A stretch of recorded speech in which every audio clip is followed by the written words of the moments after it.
بالله من الشيطان الرجيم. بسم الله الرحمن الرحيم. ووعدنا موسى 30 ليلة وأتممنا ب10 فتم ميقات ربه 40 ليلة. فقال موسى لأخيه هارون اخلفني في قومي وأصلح ولا تتبع سبيل المفسدين. سورة الأعراف اور سورة الأعراف کی آیت نمبر 142 یہاں سے آج کا سبق شروع ہوتا ہے۔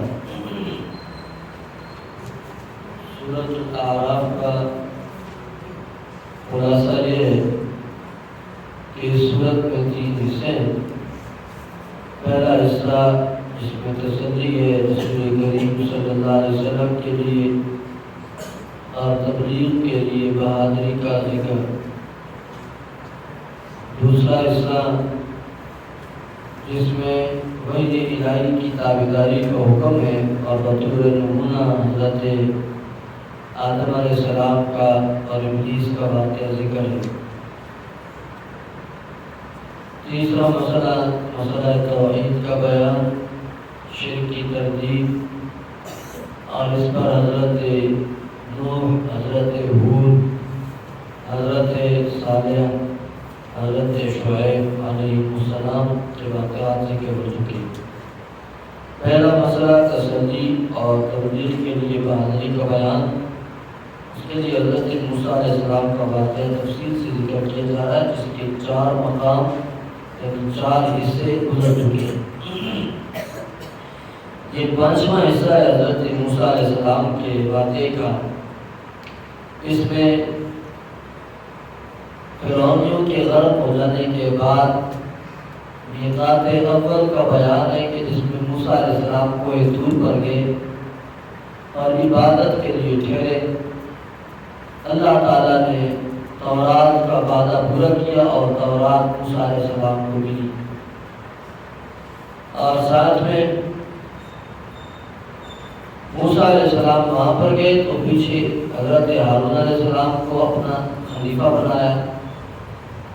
موسیٰ علیہ السلام کوہ طور پر اعتکاف پر بیٹھے ہوئے تھے اور پیچھے سامری نے قوم کو گمراہ کیا اور قوم شرک کے اندر مبتلا ہو گئی، بچڑے کی عبادت کرنا شروع کر دی۔ موسیٰ علیہ السلام واپس آئے، ناراض ہوئے، حتیٰ کہ اپنے بھائی کی داڑھی کو پکڑ کر کے کھینچا، سر کے بالوں کو پکڑا۔ بھائی نے بتایا کہ جی میں نے غلطی نہیں کی، میں نے تو اپنا حق ادا کیا ہے، یہ شرک میں مبتلا ہوئے تھے۔ تو موسیٰ علیہ السلام نے بھائی کو پھر چھوڑا۔ اس 5ویں مقام میں، 5ویں حصے میں یہ ساری ترتیب ذکر ہے، جس کا خلاصہ میں نے آپ کے سامنے پیش کر دیا ہے۔ یہ آیت نمبر 142 سے لے کر کے اور سامنے دیکھنے آیت نمبر 154 وَفِي نُسْخَتِهَا هُدًى وَرَحْمَةٌ لِّلَّذِينَ هُمْ لِرَبِّهِمْ يَرْهَبُونَ۔ یہاں تک یہ 5واں پہلو، 5واں حصہ ہے حضرت موسیٰ علیہ السلام کے واقعے کا۔ وَوَعَدْنَا مُوسَىٰ 30 لَيْلَةً، اور ہم نے وعدہ لیا موسیٰ علیہ السلام سے 30 لَيْلَةً 30 راتوں کا، وَأَتْمَمْنَاهَا، اور ہم نے پورا کیا اس وعدے کو ب10 10 راتوں کے ساتھ۔ یہ پہلے ہم سورۃ بقرہ میں پڑھ چکے ہیں، وہاں پر ذکر ہے وَوَعَدْنَا مُوسَىٰ 40 لَيْلَةً 40 راتیں، یہاں پر ذکر ہے 30 لَيْلَةً 30 راتیں، اور ساتھ ذکر ہے وَأَتْمَمْنَاهَا ب10 10 اور اس کے ساتھ ہم نے پوری کی۔ حدیث پاک میں اس کی تفصیل ہے کہ حضرت موسیٰ علیہ السلام اعتکاف میں تھے، دن کو روزہ، رات کو اللہ کی عبادت۔ یہ معمول تھا اب جب 30واں روزہ تھا تو موسیٰ علیہ السلام نے شام سے پہلے مسواک کر لی، اور اس لیے مسواک کی کہ خالی پیٹ ہونے کی وجہ سے، معدہ خالی ہونے کی وجہ سے منہ میں ایک بدبو پیدا ہو جاتی ہے۔ تو موسیٰ علیہ السلام نے مسواک اس لیے کی کہ آج آخری رات ہے، اللہ سے ملاقات کی تو خوب پاکی اور نظافت کے ساتھ اللہ سے ملاقات ہو، یہ منہ سے بدبو ختم ہو جائے۔ اللہ تعالیٰ نے کہا موسیٰ مسواک کیوں کی؟ جی میں نے تو پاکی حاصل کرنے کے لیے کی۔ اللہ تعالیٰ نے کہا موسیٰ تجھے پتہ نہیں ہے، روزے دار کے منہ میں پیدا ہونے والی یہ جو بو ہے یہ اللہ کو مشک و عنبر سے بھی زیادہ پسند ہے، لہذا اب آپ نے 10 راتیں اور گزارنی ہیں۔ تو وہ 10 راتیں اور گزارنے کا حکم یہاں پر ہے۔ وَعَدْنَا مُوسَىٰ، اور ہم نے وعدہ لیا موسیٰ علیہ السلام سے 30 لیلۃ، 30 راتوں کا، وَأَتْمَمْنَا، اور ہم نے پورا کیا ان کو ب10 10 راتوں کے ساتھ۔ فَتَمَّ مِيقَاتُ رَبِّهِ، بس پورا ہو گیا اس کے رب کا وعدہ۔ میقات کہتے ہیں مقرر شدہ وقت، پورا ہو چکا میقات ربی، موسیٰ علیہ السلام کے رب کا مقرر شدہ وقت 40 لیلۃ، 40 راتوں میں۔ ترجمہ آسان ہے، توجہ ہوئی۔ فقال موسیٰ لأخیہ، اور کہا تھا موسیٰ علیہ السلام نے اپنے بھائی کو، سمجھو بات کو، یہاں یہ نہیں کرنا ہے معنی کرنا کہ کہا موسیٰ علیہ السلام، نا معنی ماضی کا اپنے معنی میں ہے۔ کہا تھا موسیٰ علیہ السلام نے لأخیہ اپنے بھائی کو، ہارون جس کا نام ہارون تھا، کیا کہا تھا؟ اخلفنی فی قومی، تو پیچھے رہے، فی قومی میری قوم میں، باصلح، اور ان کی اصلاح کر، ولا تتبع، اور تو تابعداری مت کرنا، سبیل المفسدین، فساد کرنے والوں کے راستے کی، میرے پیچھے رہے، ان کی اصلاح کر، کیونکہ وہ بھی نبی تھے، لیکن خیال کر کہ اس قوم کے اندر کچھ فسادی ہیں، ان کی تابعداری مت کرنا۔ یہ کہہ کر موسیٰ علیہ السلام وہاں چلے گئے تھے۔ اب موسیٰ علیہ السلام وہاں 30-40 راتیں اعتکاف پر بیٹھے ہوئے اللہ کی عبادت کر رہے ہیں، اور پیچھے سامری نے ان کو گمراہ کیا، جس کا تذکرہ آگے آئے گا۔ فَلَمَّا جَاءَ مُوسَىٰ لِمِيقَاتِنَا، جب آگے موسیٰ علیہ السلام لِمِيقَاتِنَا، ہمارے وقت مقرر پر، یعنی وہ وعدہ پورا کرنے کے لیے 30 راتیں گزارنے کے لیے آگے تھے۔ وَكَلَّمَهُ رَبُّهُ، باتیں کی موسیٰ علیہ السلام کے ساتھ ربُّهُ، اس کے رب نے۔ یہ موسیٰ علیہ السلام کی خصوصیت تھی، پیارے پیغمبر صلی اللہ علیہ وسلم سے پہلے انبیاء میں۔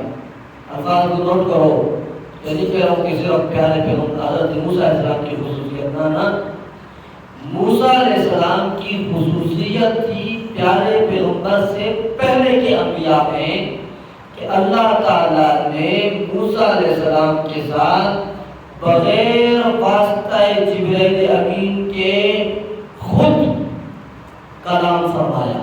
سمجھ آئی بات؟ اس لیے موسیٰ علیہ السلام کا لقب ہے کلیم اللہ۔ موسیٰ علیہ السلام کا لقب کیا تھی؟ کلیم اللہ۔ اور پیارے پیغمبر صلی اللہ علیہ وسلم کی شان تو یہ ہے کہ اللہ نے دنیا میں کیا عرش پر بلا کر کے سدرۃ المنتہا سے آگے لے کے جا کر کے معراج میں وہاں پر اللہ نے بغیر واسطہ جبرائیل امین کی کلام پیارے پیغمبر صلی اللہ علیہ وسلم کے ساتھ فرمایا۔ وَكَلَّمَهُ رَبُّهُ، کلام کیا اللہ نے موسیٰ علیہ السلام کے ساتھ، ربُّ اس کے رب نے۔ اب جب باتیں ہو گئی تو موسیٰ علیہ السلام کا شوق پیدا ہوا کہ اللہ کا دیدار کروں۔ قَالَ، کہا موسیٰ علیہ السلام نے، ربی میرے پروردگار، ارینی، تو مجھ کو دکھا اپنا آپ، انظر الیک، کہ میں نظر ڈالوں الیک تیری طرف، تجھے دیکھ سکوں۔ قَالَ، کہا اللہ تعالیٰ نے، لن ترانی، ہرگز تو مجھے نہیں دیکھ سکتا، ولکن انظر، لیکن تو دیکھ لے، الی الجبل، پہاڑ کی طرف، پہاڑ کی طرف دیکھ، میں وہاں پر اپنی تجلی ڈالوں گا۔ اگر تو نے وہ نظر برداشت کر لی تو میرا دیدار بھی برداشت کر لے گا، اور اگر نہیں تو پھر دنیا کی آنکھوں کے ساتھ مجھے نہیں دیکھ سکتا۔ لیکن تو دیکھ، نگاہ ڈال الی الجبل، پہاڑ کی طرف، فَإِنِ اسْتَقَرَّ مَكَانَهُ، اگر ٹھہرا رہا یہ پہاڑ مکانہ اپنی جگہ پر، فَسَوْفَ تَرَانِي، پس تو جلدی مجھے بھی دیکھ لے گا۔ فَلَمَّا تَجَلَّى رَبُّهُ، بس جب تجلی ڈالی رب موسیٰ علیہ السلام کے رب نے للجبل، پہاڑ پر، لام تو مانا اللہ ہے، پہاڑ پر اللہ نے تجلی ڈالی اپنے نور کی، جعلہ دکن، کر دیا اللہ نے اس پہاڑ کو دکن، ریزہ ریزہ، وخر موسیٰ صاعقہ، اور گر پڑے موسیٰ علیہ السلام صاعقہ، بے ہوش ہو کر۔ پہاڑ تو ریزہ ریزہ ہو ہی گیا، موسیٰ علیہ السلام یہاں کھڑے اور پہاڑ کو دیکھا، جب تجلی پڑی تو موسیٰ علیہ السلام یہاں پر بھی برداشت نہ کر سکے، گر پڑے، بے ہوش ہو گئے۔ فلما افاقا، پر جب درست ہوئے یعنی بے ہوشی ختم ہو گئے، قالا، تو کہا موسیٰ علیہ السلام نے، سبحانکا، پاک ہے تو شریکوں سے، تبت الیکا، میں رجوع کرتا ہوں تیری طرف، انا اول المؤمنین، اور میں ہوں پہلے سے ایماندار، پہلا ایماندار، یعنی پہلے سے میں ایمان لانے والا ہوں تیری ذات پر۔ یہ نہیں کہ میں نے تجھے دیدار کی درخواست کی تو کیا میرا تیری ذات پر ایمان نہیں تھا؟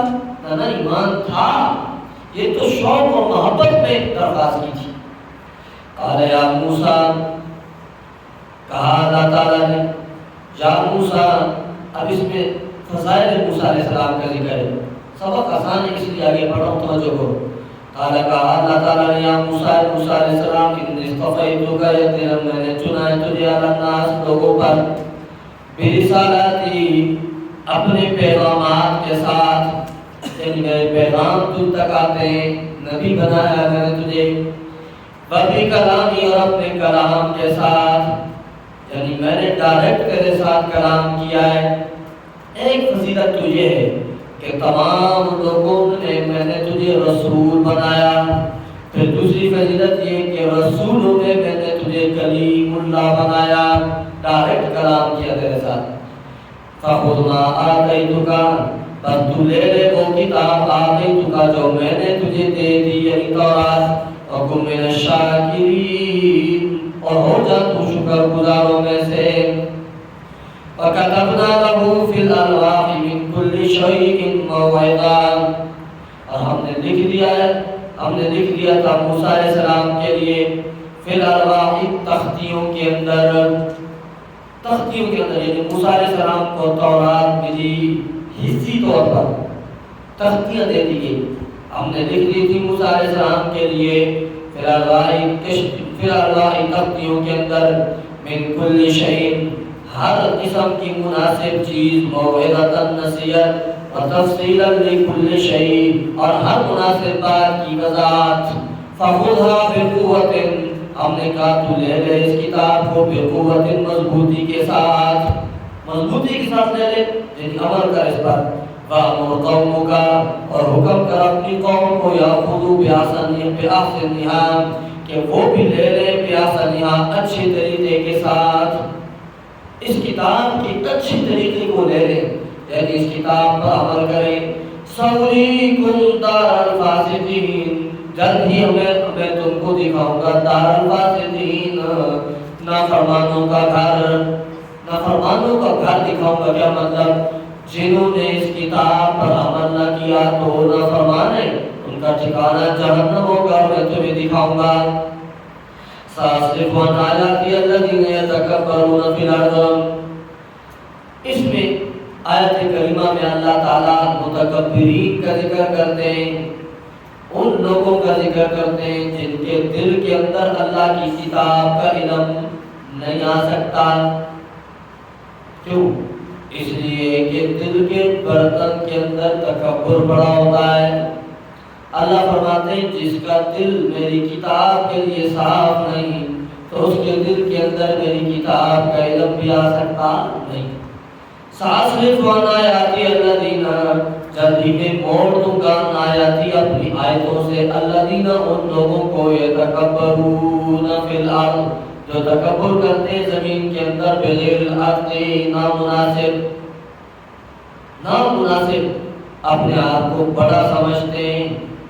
یہ نہیں کہا اللہ نے کہ میں آیتوں کو موڑ دوں گا نا، بلکہ کہا میں آیتوں سے ان کو موڑ دوں گا. ان آیاتی الذین یتکبرون، جو اپنے آپ کو بڑا سمجھتے ہیں، دل کے اندر تکبر موجود ہے، میں اپنی آیتوں کے علم سے ان کو موڑ دوں گا، ان کو اپنی آیتوں کے علم کی طرف لاؤں گا ہی نہیں. ہاں سوچ کر لیں جی، ہمارے شیخ صاحب فرمایا کرتے تھے علم کے لیے سب سے پہلا نسخہ صبر ہے. صبر کر، گھر چھوڑ، ماں باپ چھوڑ، علم کرنے کے لیے جا. اور دوسرا نسخہ یہ ہے کہ جب وہاں پر پہنچ گیا ہے تو اپنے اندر ادب عاجزی پیدا کر. تکبر دل کے اندر پیدا کرے گا تو قرآن کا علم تیرے دل میں نہیں آ سکتا. قرآن کے علم کے لیے دل میں بڑی عاجزی کی ضرورت ہے، بڑے ادب کی ضرورت ہے، بڑی برداشت کی ضرورت ہے. بہت مشکلیں برداشت کرے گا تو اس کے بعد قرآن کا علم دل میں آئے گا. اور تم کہو کہ نہیں جی ہم تو طالب علم ہیں، لیکن ہمیں جی ایڈمیشن ملنا ہونا چاہیے، ہمیں تو جی وقت پر روٹی ملنی چاہیے، کھانا پینا برابر برابر ہونا چاہیے، رہن سہن برابر ہونا چاہیے، اور یہ چارپائیاں ہونی چاہیے، دال گوشت بڑا بہترین بن. یہ شوربے والے سالن ہمیں نہیں پسند، یہ مرچیں ہمیں نہیں پسند. اگر یہ مانگو گے نا تو قرآن کا علم نہیں ملتا. قرآن کا علم اسے ملتا ہے جو چٹائیوں پر بیٹھ کر کے وقت گزارتا ہے، جو اپنے آپ کو وقف کر دیتا ہے. اور کسی نے کہا تھا کہ علم جو ہے نا، علم وہ اپنا آپ اس وقت تک حوالے نہیں کرتا جب تک انسان اپنا پورا کا پورا وجود اس کے حوالے نہ کر دے. علم کے اندر قدرتی علوم موجود ہے، اس لیے کہ علم یہ اللہ کی صفت ہے.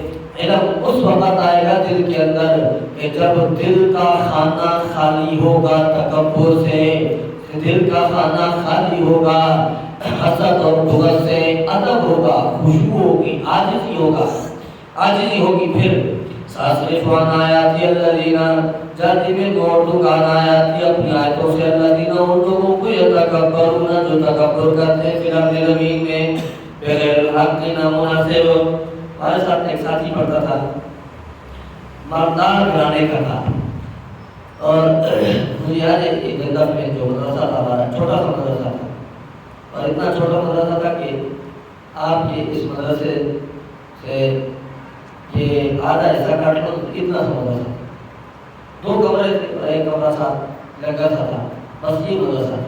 طالب علم مسجدوں میں رہتے تھے اور آتے تھے وہاں پر کمرے میں، اور کچھ اوپر چھت تھا اس کو چھت پر بیٹھ جاتے تھے. ساتھ چھوٹی سی مسجد تھی، اس مسجد میں بیٹھ جاتے تھے، یوں پڑھتے تھے. تو مدرسے کی صفائی تھی جمعرات کے دن، اور اس دن بڑے استاد سے وہ صفائی کروا رہے تھے. وہ لڑکا ہمارے ساتھ تعلیم اسلام میں بھی رہا تھا. تعلیم اسلام میں ذرا ضرورت تھی ایسا ہی، مشکلیں تھیں لیکن اتنی نہیں تھی. وہاں پر ذرا مشکلات زیادہ تھی، صفائیاں تھیں، کام تھے، وظیفہ پورا نہیں ہوتا تھا، کھانا پینا یعنی مشترکہ سا ہوتا تھا. تو اس کو استادوں نے کہا کہ صفائی کا، تو اس نے ذرا بڑا یوں کر کے کہا نا جی انہوں نے الرجی ہوتی ہے. اتنا قابل اور ذہین طالب علم میں نے اپنی طالب علم میں نہیں دیکھا تھا. اللہ نے جو اسے ذہن دیا تھا، جو قابلیت دی تھی ماشاءاللہ، کہ ہمارے ساتھ جتنے بھی ذہین سے ذہین طلباء تھے وہ اس کی ذہانت پر رشک کرتے تھے. احمد ایاز نام تھا اس کا، بہت ذہین طالب علم تھا اور بہت قابل طالب علم تھا. لیکن اس نے ایک آگے نے مجھے الرجی ہوتی، میں تو صفائی بھی نہیں کرتا ہوں، کبھی ادھر بھاگا کبھی ادھر بھاگا. پھر مسجد سے مدرسے سے نکل آیا. ہر جمعرات کو دن ایک دن استادوں نے کہا کہ یار مجھے آج کیوں نہیں نظر آتا، کیوں نہیں صفائی کرتا یہاں پر؟ میں طالب علم نے کہا کہ وہ کہتا ہے مجھے الرجی ہوتی ہے. استادوں نے کہا واقعہ اس نے کہا ہاں جی کہا وہ بھی کدھر ہے؟ تو وہ بستر کے اندر کسی جگہ چھپا ہوا تھا. تو استاد نے اس کو نکلوایا. کیوں؟ اور یہ کہتا ہے کہ بس جی مجھے الرجی ہوتی، میں صفائی نہیں کرتا ہوں کہ یہ گرد و غبار میرے اوپر اچھی نہیں لگتی، اور بار بار کپڑے بھی میں یہاں پر نہیں دھوتا ہوں، کپڑے پہ زیادہ گندے ہو جاتے ہیں. یہ وہ استاد نے مجھ سے یہی کہا استاد الرجی کی منہ پر کھاؤ نہ جوڑی نہ پڑھو الرجی کی نہ منہ خوش یوز کھان چاہتا استاد الرجی کی سب کو دے دے وہی آگا دے تو بہت استاد الرجی نہ کی. ایک دو ہفتے کے اندر اس کا کوئی مسئلہ بنا. وہ مدرسے سے نکلا، دبئی گیا، اور پھر ہمارا جس سال غالباً 7واں درجہ تھا تو مجھے ایک ساتھی نے بتایا کہ دبئی میں کسی جگہ اتنا لوفر انسان ہے وہاں پر کہ یہ شرابی کبابی لوگ جو ہوتے ہیں لوفر لپٹتے ہیں ان کے ساتھ گھومتا پھرتا ہے اور شراب بھی پیتا ہے.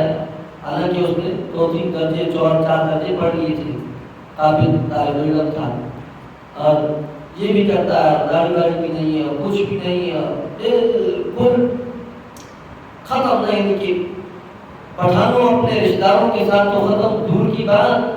وہ کہتا ہے ایک دن کسی طالب علم نے اس کے ساتھ زبردستی رابطہ کر لیا تو اس طالب علم نے کہا یار یہ مولویوں کے قصے ہیں، بس خدا ہے اتنا ایک مانتے ہیں، باقی پتہ نہیں وہ بھی کیسا ہے اور کیسا نہیں ہے. اتنا حد تک وہ پہنچا ہوا تھا. تو اس نے کہا یار خود رسول نے مانے رسول کا تصویر ماں رسول کا کرے ماں رسول کا کرے. تو اس حالت تک پہنچ گیا.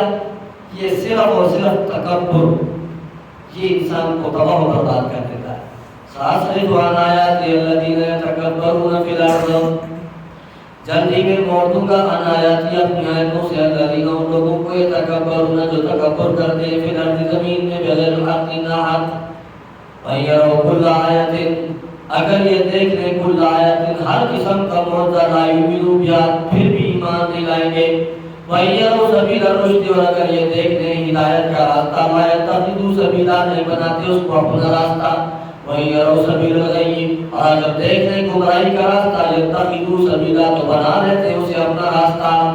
یعنی اگر ہدایت کا راستہ نظر آتا ہے تو اسے اپنا راستہ نہیں بناتے، اس پر نہیں چلتے. گمراہی کا راستہ نظر آتا ہے تو اسے اپنا راستہ بنا لیتے.